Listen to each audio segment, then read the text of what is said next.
So I heard about, I think it was announced a couple of days ago that you're gonna go on tour on North America on Yep. April, which is cool because we are hearing from postponed tours or canceled tours all over Europe. It seems that it's gonna be easier to tour America in this year than here in Europe, right?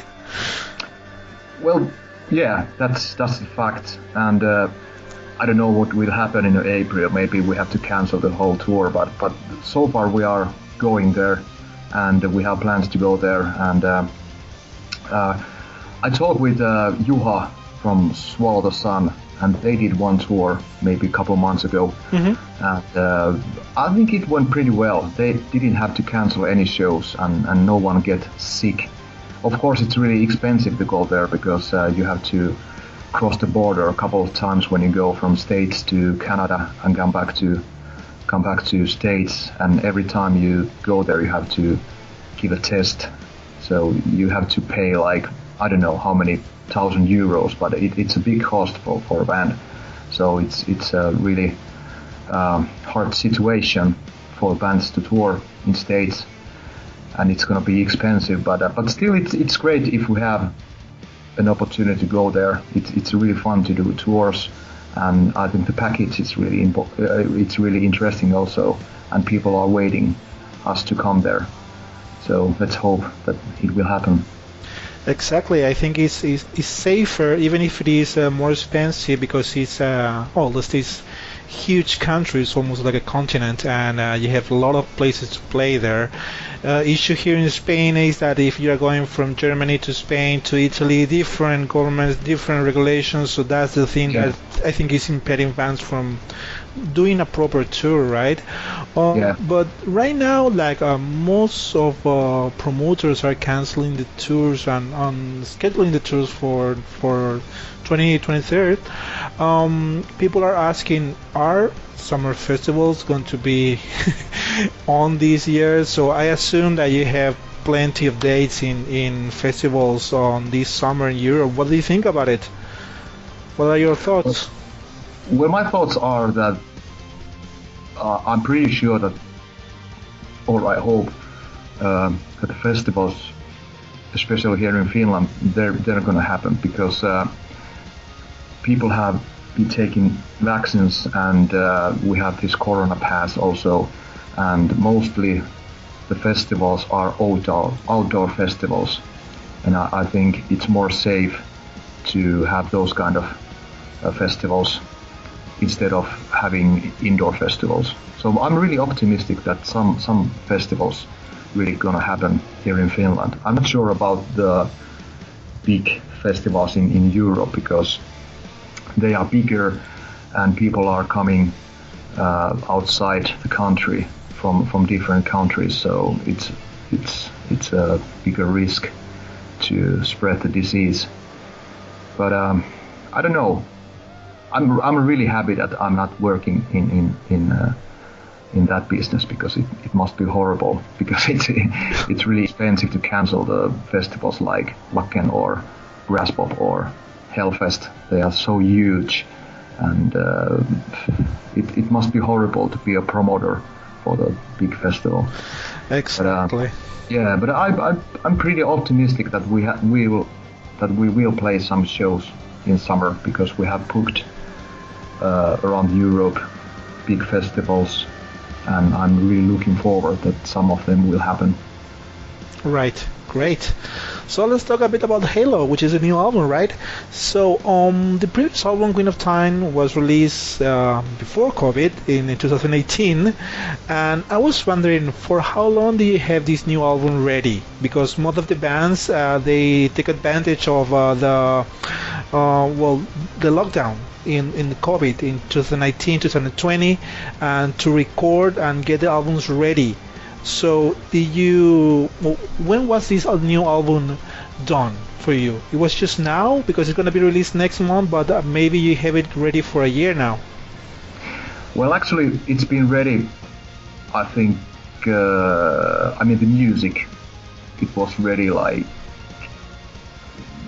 maybe 4 months ago or something like this. So I think this releasing days date was the original plan. All right. So, of course, we have been working with the album maybe a year or something like this, but I think this was the original schedule for the album release. Mm-hmm. So we haven't had the music ready a year or so, only maybe a couple of months. Right. So I read somewhere that you say that for you at least, comparing to Queen of Time, this new album Halo sounds more stripped down. I don't know if you refer to the vocals or to the orchestration or the arrangements. What were you referring to stripped down? Well, I think one reason is there is not that many orchestrational parts, and maybe the keyboards are a little bit in a background in this album, and the guitars are more in front, so maybe that gives a feeling that this is really little bit stripped down, and it also gives a feeling that this album is a little bit more metal, so to speak. But on the other hand, there are lots of layers again, and when you are listening carefully, you can hear the layers, and there are lots of stuff happening with keyboards also.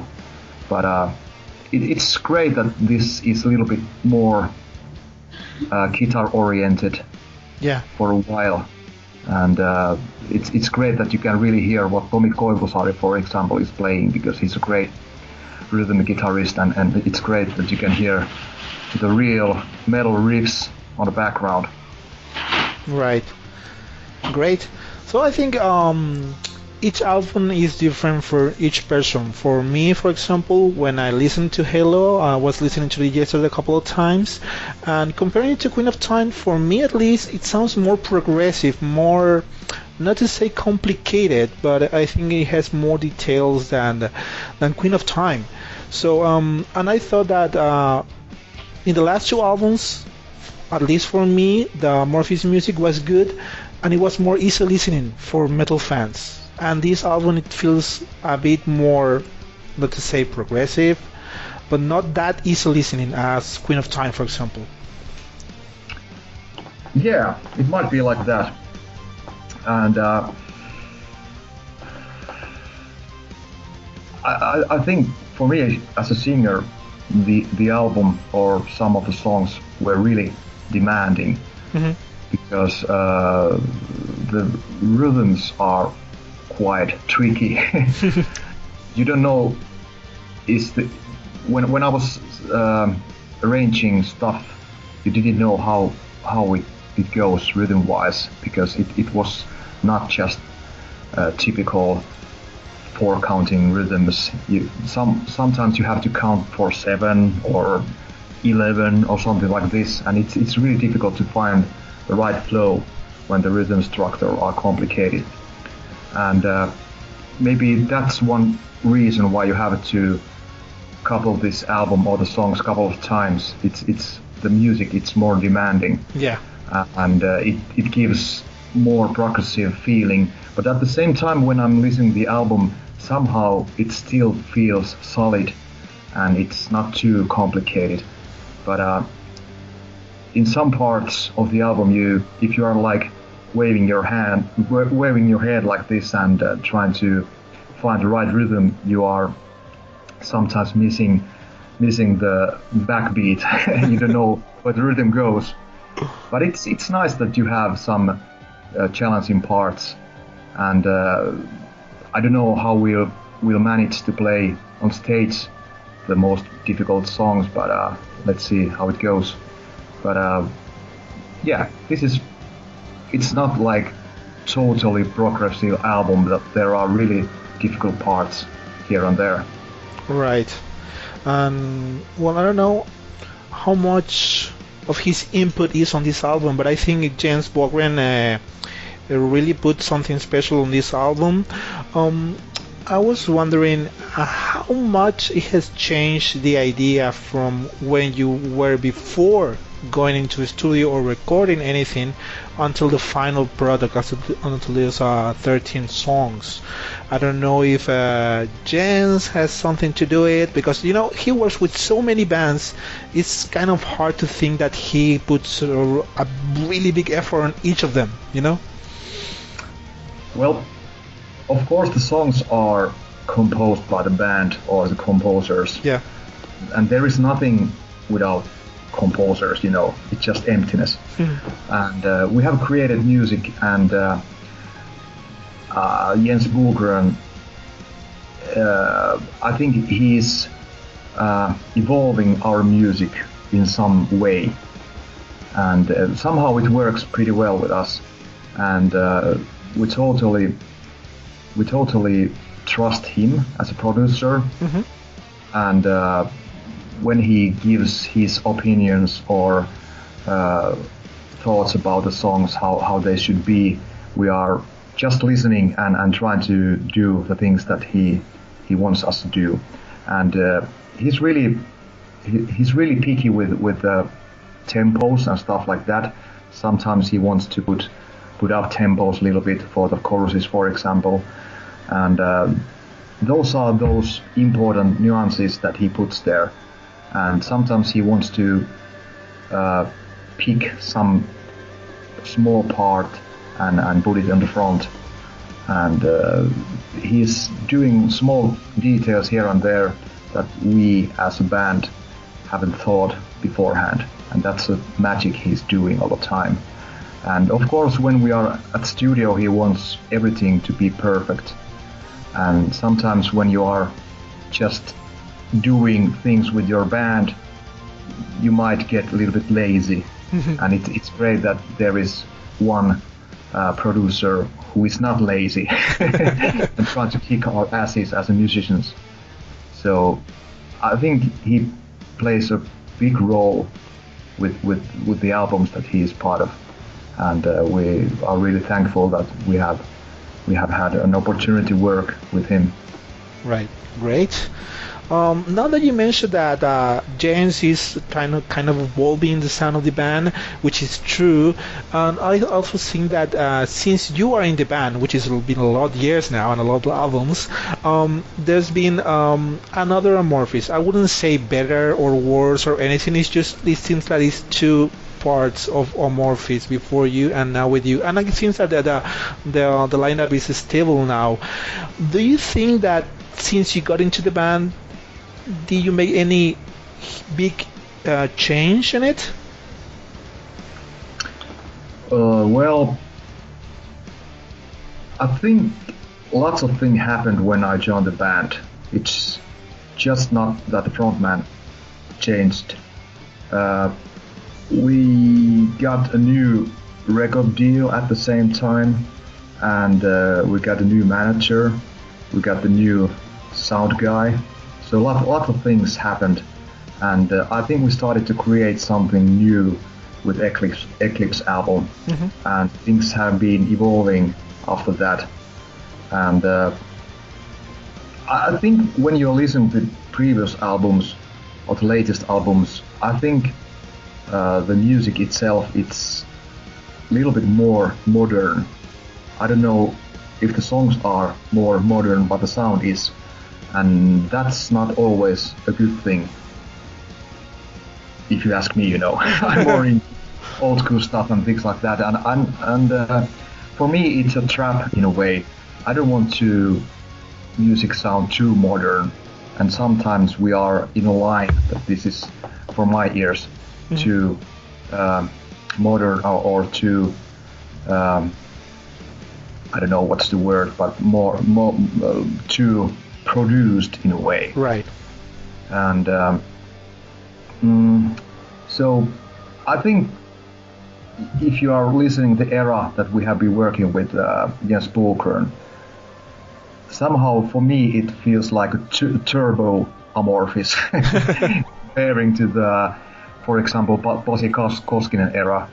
I think when you're listening albums like M Universum or Far From the Sun, it's not that tight in a way, and But it's great when the band is having this long history, so many albums and so many songs. It's great that you have a big story. They started as a death metal band, and in between was this Pink Floydish experimental kind of era, and now we are like a straightforward, really progressive heavy metal diamond. So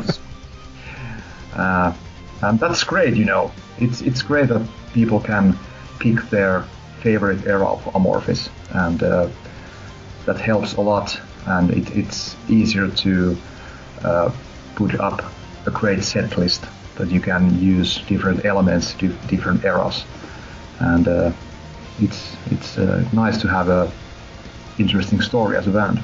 Cool. Now that you mentioned death metal, I think there was in the works anniversary tour of Tales of the Southern Lakes, which is the more street metal era of Amorphis, but I think it was just before COVID, right? I don't recall if there was a proper tour in Europe for this album. I don't know if this is still going on, is this still happening, or you're just focusing on Halo? Yes, we are focusing on Halo, and we had plans to do shitloads of stuff before the COVID stuff, but of course things have changed a lot, and now we have to concentrate on Halo, and it's great when you have worked 2 years with the album, you have played shows around, and when you are a little bit bored about the latest album, it's great that you can do something totally different, playing like theme shows, playing just songs from Tales or from Eclipse albums or something like this, or maybe having an acoustic set, or you know, it's great to have an opportunity to do things different, and maybe you can learn something new when you are doing different shows and working with different people, with maybe even with different musicians. Right. And it's great to have an opportunity to do things like this, and we are quite a big band here in Finland, and if we do something special, we know that people are open-minded, and they will come and see the shows. And it's nice thing to have as an artist, that you can do and you can try new stuff. Yeah, cool. And as we were talking before about changes in the sound, something that has not changed in Amorphis since its inception is the themes, the lyrics. You're working, staying with Sinkai, talking still about Kalevala. This is something amazing because actually I'm from South America and I never heard about Kalevala before I listened to Amorphis. This was in the 90s, right? Yeah. And I was so curious about the lyrics and the stories that I bought an English version of Kalevala, and I love the book. And I see you guys since then as cultural ambassadors of Finland and Finland culture. Do you see yourselves this way? Yeah, I think our main goal is to be musicians, of course, and no one from the band is like a real ambassador of Kalevala, you know. Right. I think it's more like an inspiration, as the same as the progressive music from the 70s are one inspiration, so to speak.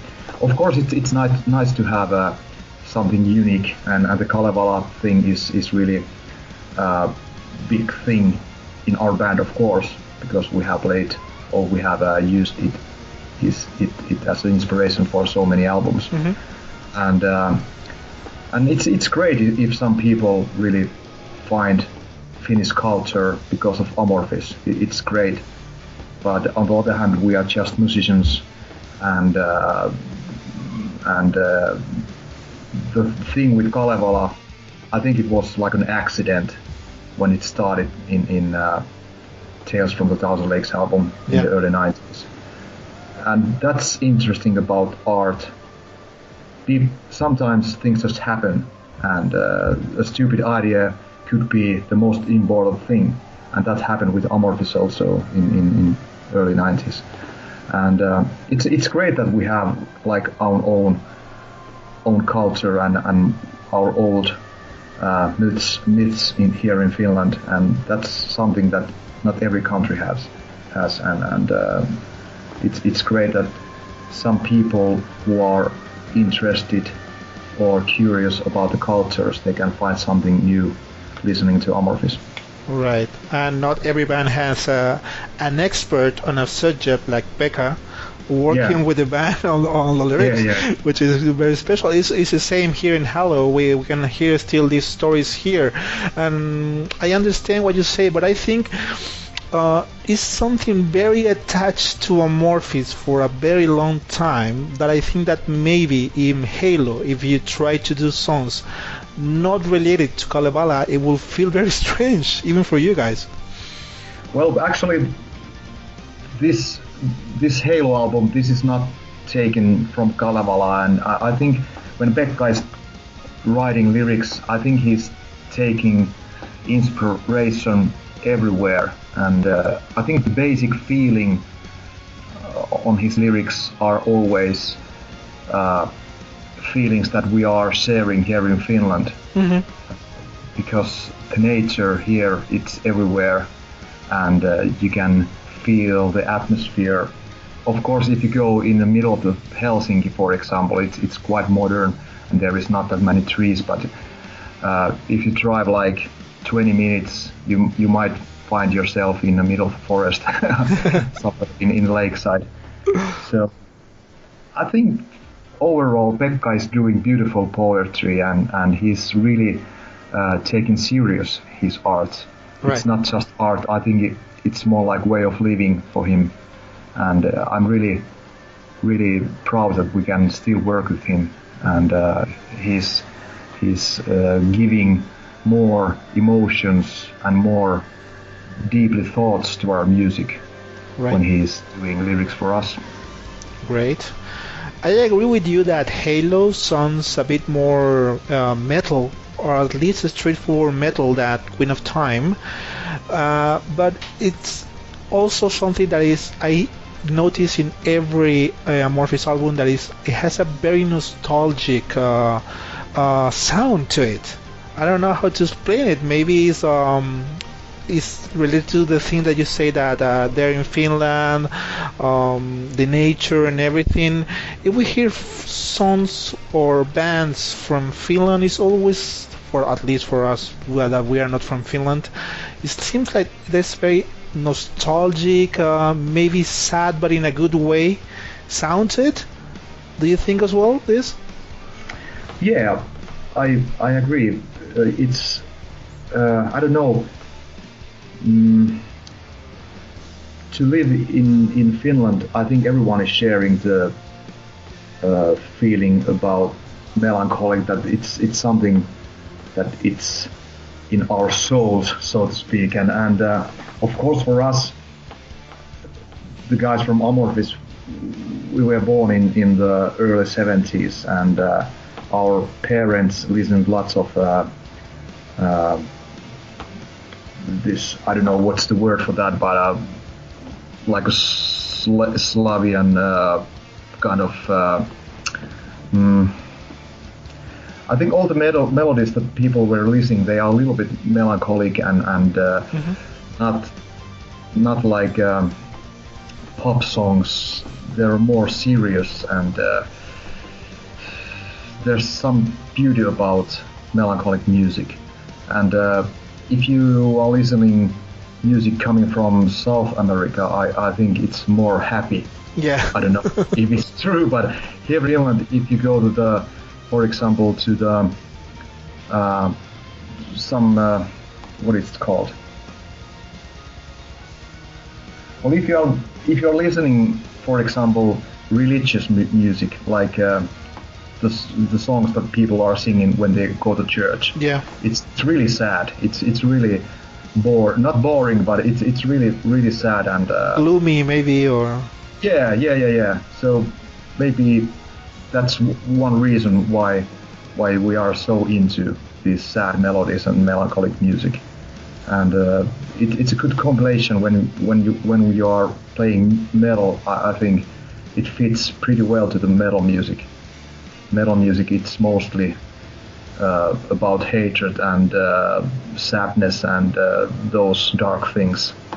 And yeah, that's my answer for that. I don't know. Sure, but even in dark or sad music, you can find some joy listening to it. I think it's for most metalers out there, it's the same when listening to Amorphis. You are listening to a really sad or profound or dark song, but it makes you happy.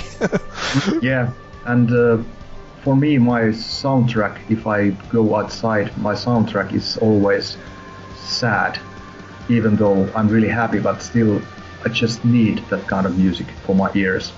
Right. And if I'm listening to happy music from television or from radio, it makes me angry. I don't know. Okay. Right. Well, Tommy, just to finish the interview, you guys are now with Atomic Fire Records, right? And I think Yeah. I'm not quite sure if it's a subdivision of Nuclear Blast or are guys from Nuclear Blast that left Nuclear Blast and are forming their new label. What is it about this? Because a lot of well-known bands are releasing albums with Atomic Fire Records now.